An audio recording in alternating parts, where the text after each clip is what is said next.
Welcome viewers. और बात करूंगा मैं फ्यूचर ग्रुप डील के बारे में।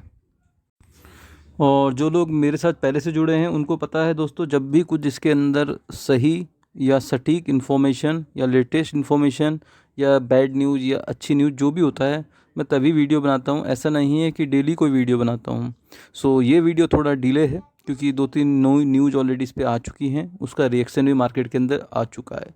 बट थोड़ा समझने की कोशिश करेंगे आप लोग पूरा वीडियो देखने के बाद, तो आपको ज़रूर इससे कुछ ना कुछ नॉलेज बढ़ने वाला है। आउटकम कुछ दिमाग में फंसेगी चीज़ें। सो बड़ी खबर क्या क्या है वो सब कुछ इसमें पता चलेगी। और पैसा कैसे बरसने वाला है, कब बरसने वाला है, क्यों लिखा है, ये सब कुछ मैं इसके अंदर कवर करने वाला हूँ। जो लोग नए हैं उनसे कहूँगा चैनल को सब्सक्राइब कर लीजिए, बेल आइकन दबा के रखिए, कुछ भी लेटेस्ट आएगा आपको इस चैनल पे मिल जाएगा। और अगर वीडियो बनाने का टाइम नहीं होता दोस्तों, तो उस टाइम पर मैं जो अपना टेलीग्राम चैनल है फ्री का, उसमें मैं पूरा शेयर कर देता हूँ। जो भी न्यूज़ आती है पर्टिकुलर, जो मेन न्यूज़ होती हैं, आप लोग देख सकते हो। देखिए मैंने यहाँ पर ऑलरेडी 10:30 बजे ही बता दिया था कि ये एलिगेशन अमेजोन ने लगाए हुए हैं इसके ऊपर, और उसके बाद स्टॉक गिरा था। और जो लोग निफ्टी या बैंक निफ्टी में ऑप्शन ट्रेडिंग करते हैं उनके लिए भी मैं टेक्निकल सिग्नल जो होते हैं लाइव मार्केट के, वो इसके अंदर लगातार शेयर करते रहता हूं। सो फ्री टेलीग्राम है, आप लोग ज्वाइन कर सकते हो, आपके लिए फ़ायदेमंद होने वाला है। एक दोस्तों, मैंने जो अपना लास्ट वीडियो बनाया है, इस वीडियो के बाद ये मेरा नया वीडियो है। ये लास्ट वीडियो देखिए, मैंने 5-6 दिन पहले ही ये वीडियो डाला था कि भैया ये मेजर पॉइंट हैं 5-6 जिनकी वजह से निफ्टी और बैंक निफ्टी के अंदर गिरावट की संभावना, जो प्रोबेबिलिटी है वो हाई है। और बैंक निफ्टी 36,000 और निफ्टी 16,000 तक आ सकता है। सो अभी 36,000 तो बैंक निफ्टी टच कर गया है दोस्तों, जो लेवल मैंने इसमें बताया था। लेकिन निफ्टी के भी हाई प्रोबेबिलिटी लगती है कि वो 16,000 तक भी जा सकता है। सबसे बड़ा जो ब्रेक इवन लेवल है दोस्तों 16,600 का है। अगर उससे नीचे आया तो डेफिनेटली हम 16,000 तक के टारगेट भी देखने वाले हैं। तो थोड़ा सा मार्केट में सतर्क रहिए, क्योंकि कोरोना वगैरह की न्यूज़ ऑलरेडी ऑन गोइंग है। और ये मौका दोस्तों बेचने का नहीं होता, मेरे हिसाब से क्वालिटी स्टॉक को ख़रीदने का होता है या अपना पोर्टफोलियो सही करने का होता है, क्योंकि इस टाइम पर अच्छे स्टॉक आपको सस्ते मिल रहे होते हैं। जैसे कि मैंने ऑलरेडी आप लोग के साथ शेयर कर दी थी टेलीग्राम में, तो फ्यूचर ग्रुप के सारे स्टॉक के अंदर गिरावट देखने को मिली है। और ये न्यूज़ की वजह से भी हो सकती है, और ये भी हो सकता है कि मार्केट पूरा ही डाउन ट्रेंड में था। 1-2% जब निफ्टी गिरेगा तो दोस्तों सचिन सहवाग अगर टॉप बैटिंग ऑर्डर ही फेल हो जाएगा मान के चलिए, तो नीचे वाले भी ज़्यादा रन नहीं बना पाते, उनको भी कहीं ना कहीं जल्दी आउट हो जाते हैं। तो वही है कि बड़ा स्टॉक अगर मोमेंटम डाउन ट्रेंड में आ गया है तो छोटे स्टॉक ऑलरेडी अपने आप डाउन ट्रेंड में कन्वर्ट हो जाते हैं। तो मोटा मोटा सब में गिरावट देखने को मिली। और 50 रुपये 45 पैसे पे क्लोजिंग करी है फ्यूचर रिटेल ने। पर्टिकुलर बात करें तो 52 रुपये 50 पैसे का हाई लगाया था, लो लगाया दोस्तों 49.90 का, लेकिन 50 से ऊपर की क्लोजिंग दी है। सबसे मैं बड़ा पॉइंट बताते हुए चल रहा हूँ आपको, इसका जो प्राइस बैंड है दोस्तों 20% का है। सो जब ये भागेगा तो 20% भागेगा, गिरावट होगी तो ऐसे ही होगी 3-4%, 5%। आपको ये समझना है, क्योंकि ऑलरेडी ये अपने 52 वीक लो के आसपास है दोस्तों। अब गिरेगा भी तो मैक्सिमम 40 रुपये तक जा सकता है, जो इसका लो अभी है हमारे पास एक सपोर्ट। और अप के ऊपर तो बहुत सारे लेवल हैं, ये स्टॉक 350-400 तक भी ट्रेड करने वाला है। गिरावट में भी दोस्तों जो समझते हैं न्यूज़ों को, वो इसको एक्यूमुलेट कर रहे हैं। लगभग 12 लाख की डिलीवरी उठाई गई है, जो कि लगभग होती है 47%।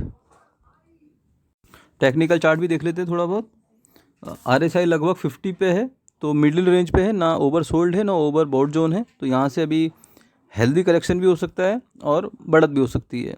मोटा मोटा तौर पर देखें तो बढ़त के चांसेस ज़्यादा हैं, क्योंकि 50 है, ऑलमोस्ट कह सकते हो 50-60 के ऊपर फिर स्टॉक बुलिश होना शुरू हो जाते हैं।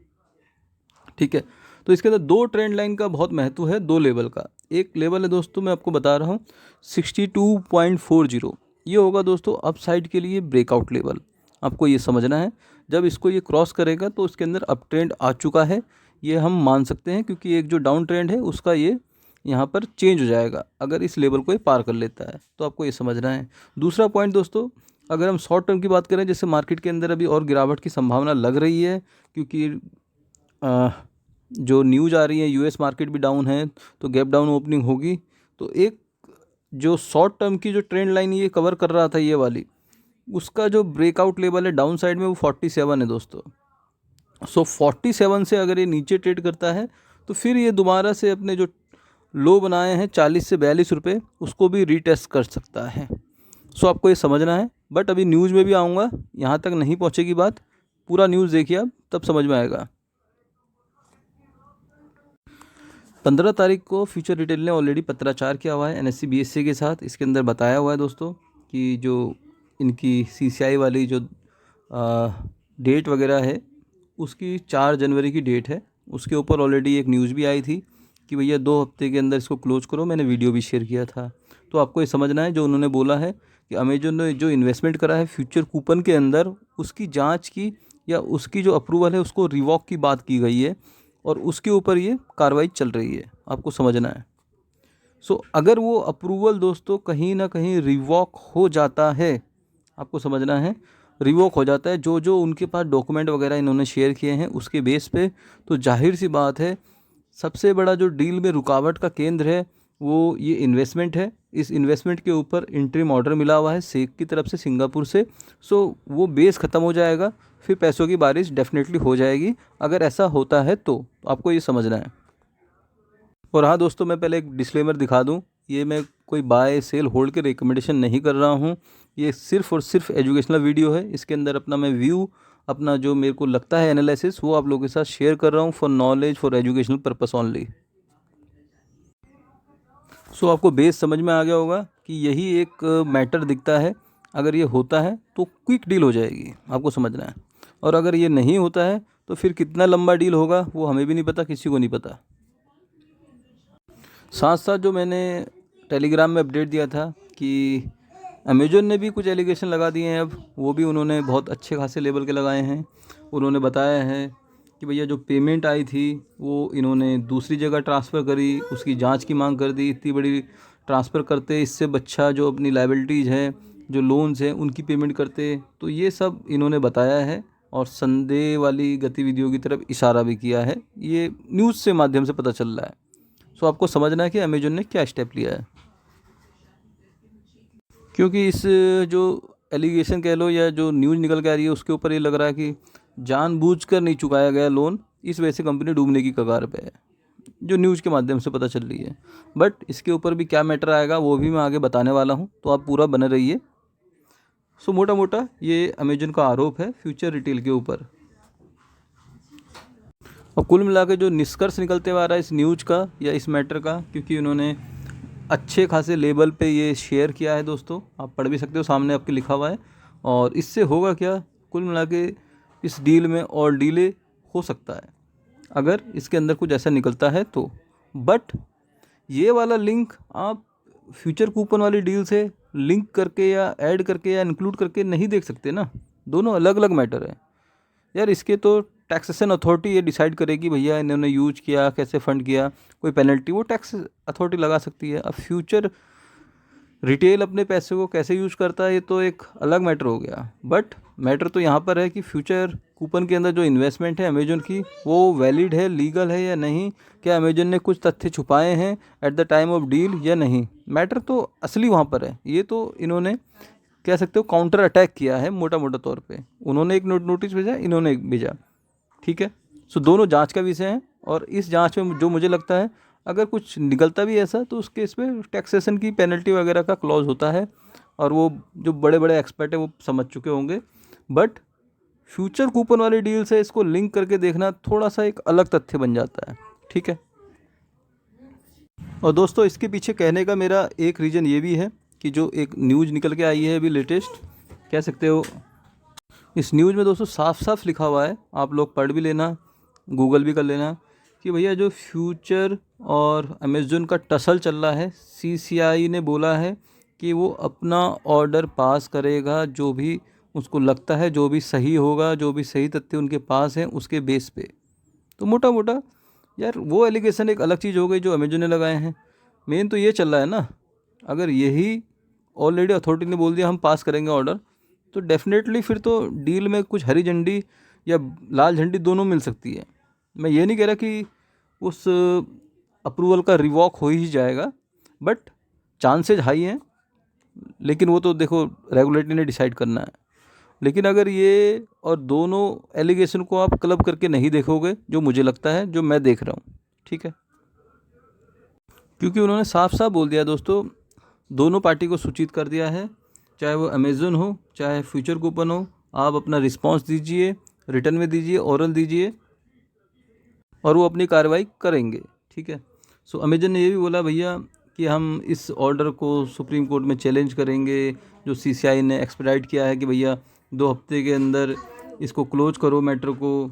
सो तब भी मोटा मोटा तौर पे सीसीआई ने तो बोला ही है ना कि हम आगे कार्रवाई करने वाले हैं। अब वो कह भी रहे हैं कि इसको थोड़ा सा और एक्सटेंड कर दो, या कह सकते हो कुछ डिफरेंटमेंट हो जाए डेट वगैरह में।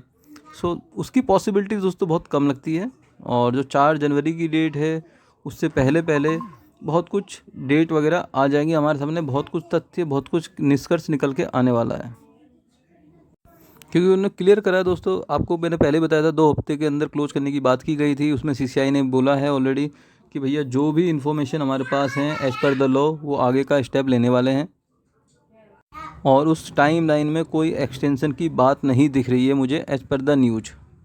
तो दोस्तों मेरे हिसाब से आपको दोनों केस समझ में आए होंगे। अब मैं क्रक्स में आता हूँ, कह सकते हो समरी में।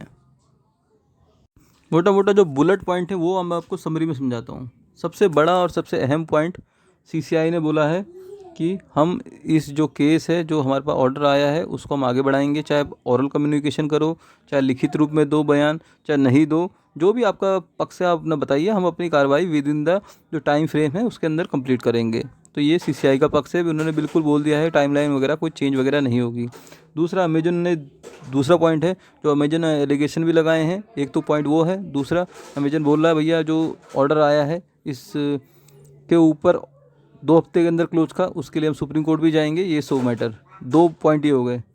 तीसरा दोस्तों सबसे बड़ा पॉइंट, जब तक रिलायंस का साथ है, रिलायंस स्टेप पीछे नहीं लेता है, तब तक मुझे कोई खतरे वाला मैटर नहीं दिखता है इसमें। ये मेरा व्यू है दोस्तों पर्सनल, आप लोगों का अलग हो सकता है, दैट इज़ अदर थिंग, अपना अपना एनालिसिस होता है दोस्तों। मेरे हिसाब से आज की डेट में 3 पॉइंट है सबसे बड़े, और फोर्थ और जो फाइनल पॉइंट है दोस्तों सेक का।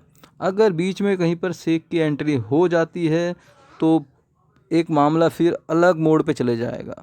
तो ये 3-4 पॉइंट है जो मेन इस डील के अंदर बचे हुए हैं, और अगर सीसीआई वाला पक्ष या सीसीआई वाला पार्ट या सीसीआई वाला पॉइंट फ्यूचर ग्रुप के हक में आ जाता है तो डेफिनेटली डील हो जाएगी, अगर फ्यूचर ग्रुप में हक में आएगा तो। सो मेरे हिसाब से समझ में आएगी बात। समझ में आए तो दोस्तों वीडियो को लाइक, चैनल को सब्सक्राइब जरूर करिएगा। मिलते हैं नेक्स्ट वीडियो में, बाय बाय।